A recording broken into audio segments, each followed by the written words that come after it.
Hello guys, welcome back to my channel. My name is Sagar and आज की इस video में हम देखेंगे कि कैसे हम दो डेटा फ्रेम को ज्वाइन कर सकते हैं पांडास की हेल्प से। ठीक है, तो देखो, सबसे पहले हमें डेटा फ्रेम चाहिए। डेटा फ्रेम में कुछ डेटा आना चाहिए। अब डेटा हम कैसे लाएंगे? हमारे पास दो तरीके हैं।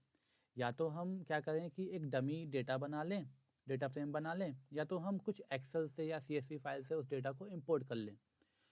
तो देखो, अब इस वीडियो में हम क्या करेंगे, हम एक एक्सेल से डेटा को लोड करेंगे अपने डेटा फ्रेम में एंड देन उससे हम ज्वाइन करेंगे। तो ये मैंने डमी काइंड ऑफ एक्सेल बना के रखी हुई है आप लोग के लिए। इसमें देखो दो शीट हैं, एक होती है इन्फो, एक है मार्क्स। इसमें अलग अलग डेटा है, मार्क्स में अलग डेटा है, बट हमारे पास एक कॉलम है आईडी, जिससे कि ये दो शीट ज्वाइन हो सकती है। अभी आप सपोज करो ये दो टेबल हैं, एक मार्क्स टेबल है, एक इन्फो टेबल है। अब इन दोनों को हमें ज्वाइन करना है तो हम किससे करेंगे? हमें कुछ प्राइमरी की होनी चाहिए ना। तो लेट्स से ये हमारी हमारी प्राइमरी की है टेबल में और हमें ज्वाइन करना है तो हम इससे ज्वाइन कर देंगे। बट देखो, अगर हम लोग सीक्वल लिखते हैं तो बहुत ईजी हम लोग को पता होता है कि select star from table 1 table 2, table 1 inner join table 2 and then on that particular की हम लगा सकते हैं। वो सबको आता है। अभी हम देखेंगे कि हम पांडा से कैसे कर सकते हैं। करेक्ट। तो फिर मैंने विजुअल स्टूडियो खोल लिया अपना। अब मैं यहाँ पे खोलूँगा जुपिटर नोटबुक। ये भी मैंने खोल ली। अब सबसे पहला काम क्या होता है कि जो भी लाइब्रेरी हम यूज़ करने वाले हैं उसको इंपोर्ट कर लेना। तो हम यहाँ पे लिखेंगे इंपोर्ट पांडास और इसको एक छोटा सा नाम दे दिया। इसको रन कर दिया। नए सेल में गए, एक डेटा फ्रेम बनाया, डेटा फ्रेम ऑब्जेक्ट बनाया, डेटा फ्रेम अंडरस्कोर इन्फो नाम से, और यहाँ पे हम उसको लोड करवाएंगे। तो pd डॉट क्या लिखेंगे, रीड एक्सेल, क्योंकि हमारी ये एक्सेल है। अब यहाँ पे क्या होता है कि हमें लोकेशन देनी होती है। चलो लोकेशन दे देते हैं आर। अब यहाँ पे मैं लोकेशन दे दी यूज़र्स सागर और sample dot XL x S होता है। इसको रन कर दिया। सबसे पहले इसको एक बार प्रिंट भी करवा के देख लेते हैं ना कि भाई चल भी रहा है कि नहीं। देखो, ये जो भी डेटा हमारे एक्सेल में था इसमें आ गया। ओके, इतना काम हो गया तो हमारी एक टेबल बन गई। सोचो ये टेबल है, टेबल बन गई अगर आप सीक्वल बैकग्राउंड से हो तो। बट अगर आप यहाँ पे देखोगे कि हमारे पास ये एक कॉलम आ रहा है, यार ये हमको नहीं चाहिए ना। हमारी आईडी तो ये है, इस बेस पे हम लोग ज्वाइन करने वाले हैं अपने को, तो हमें ये हटाना होगा। तो हम यहाँ पे क्या लिखेंगे कि इंडेक्स अंडरस्कोर कॉल, स्मॉल में लिखो भाई 0। तो 0 वाली जो कॉलम है उसको वो इंडेक्स मान लेगा। अब हमारा काम सही हो गया।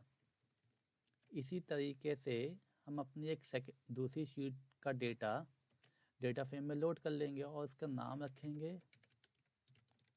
मार्क्स। अब देखो क्या है कि शीट सेम ही है, सॉरी एक्सेल सेम है, शीट अलग अलग है। तो यहाँ पे हम कैटेगराइज करेंगे sheet name is equal to 1, क्योंकि इसकी पोजीशन देख लो, ये 0 पोजीशन पे था, ये 1 पोजीशन पे था। तो बाय डिफ़ॉल्ट 0 पोजीशन वाली वो डेटा फ्रेम जो मतलब जो फंक्शन है वो 0 पोजीशन वाली शीट को लेता है। अगर आपके पास मल्टीपल है तो आप डिफ़ाइन कर सकते हो 1 2। आइदर आप क्या कर सकते हो, आप नेम से भी डिफ़ाइन कर सकते हो कि मुझे मार्क्स का जो डेटा था वो मुझे दे दो।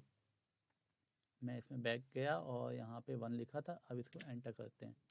अब देखो ये सेम हमारे पास आ गया डेटा। अब हमको ज्वाइन करना है। ज्वाइन हम करेंगे किसकी हेल्प से? एक मर्ज फंक्शन की हेल्प से। तो सबसे पहले उस फंक्शन को कॉल किया और यहाँ पे क्या लिखा, लेफ़्ट वाली डेटा फ्रेम। तो हमने लेफ़्ट वाली डेटा फ्रेम क्या थी मेरी, ये दूसरी डेटा फ्रेम लिखो ये। इसके बाद क्या है, ऑन, मतलब किस पे हम लोग को ज्वाइन करवाना है, किस की पे ज्वाइन करवाना है वो हम लिखेंगे। तो हमें याद करवाना है कि आईडी में दे दो मेरे भाई मेरे को, मैंने लिख दिया। अब इसको रन करवा देते हैं। अब देखो ये डेटा हमारे पास आ गया। अब क्या है, ये कौन सा ज्वाइन हुआ है, ये इनर ज्वाइन हुआ है। बाय डिफ़ॉल्ट क्या होता है पांडास में, ये इनर ज्वाइन लेता है, बट हमको यार लेफ़्ट ज्वाइन चाहिए था।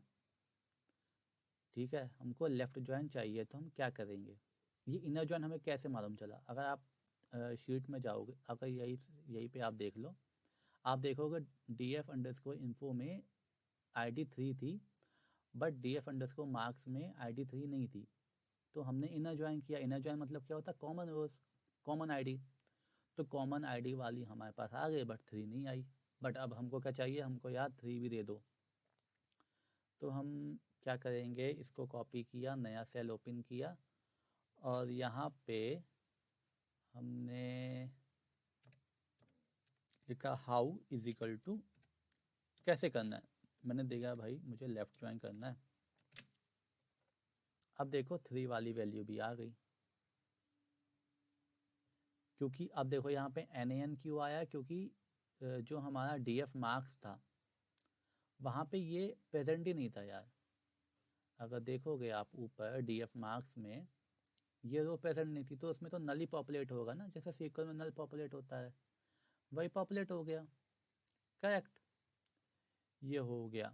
अब सपोज करो आपको राइट ज्वाइन करना था, तो आप राइट ज्वाइन भी कर सकते हो, आपके ऊपर आपको कैसे ज्वाइन करना है।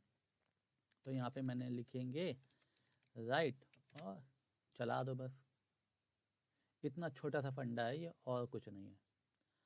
अब अगर देखो, अब हम क्या करने वाले हैं, लेट्स से कि जो आईडी है, जो जिस पे ज्वाइन होने वाला है, वो प्रेजेंट ही नहीं है एक डेटा फ्रेम में। तो पहले तो इसको हम एडिट करना पड़ेगा। अभी हम क्या कहते हैं, इसमें जाएंगे और इसको यार हम ले लेते हैं यूज़ कॉल, और यहाँ से लेंगे B2D। हम आईडी लेंगे नहीं। अब हम इसको अगर चलाएंगे ना, तो ये एरर दिखाएगा, ये एरर दिखाने लगा। क्योंकि क्या हुआ ना कि यार ये जो कॉलम ढूंढ रहा है, ये कॉमन, ये जो कॉलम है वो कॉमन होना चाहिए दोनों डेटा फ्रेम में। अगर एक में प्रेजेंट नहीं हुआ, वो एरर देगा आपको।